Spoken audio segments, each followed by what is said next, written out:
Depuis quelques jours, l'ombre de Magma plane sur la ville. Le plus vieux groupe de rock français est Amel, la suite d'une histoire débutée en 69.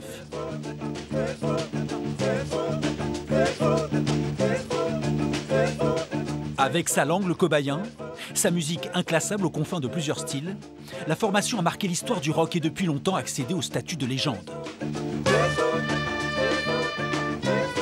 La longévité de Magma amène obligatoirement un genre de culte parce que c'est vrai que ce qui est génial, c'est qu'on a énormément de jeunes au concert. C'est ça qui nous motive beaucoup.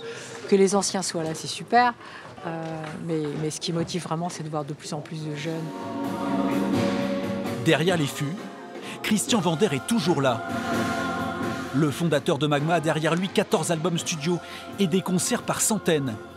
La scène où l'esprit du groupe peut pleinement se révéler. Au studio, on arrive à un moment où il faut définir plus près.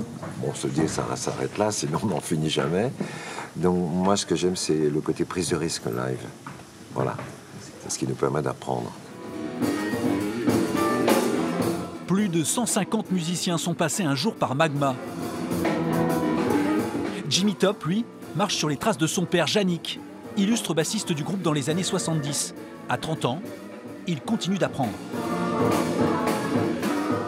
Tu vois le champ des possibles vraiment qui d'un coup, paf, s'élargit, que ce soit sur les chorus ou même la composition et rentrer dans la musique comme ça. Il y a même une logique qui apparaît qui est quand même très impressionnante, quoi. Donc non, enfin j'ai même pas fini de découvrir en fait finalement.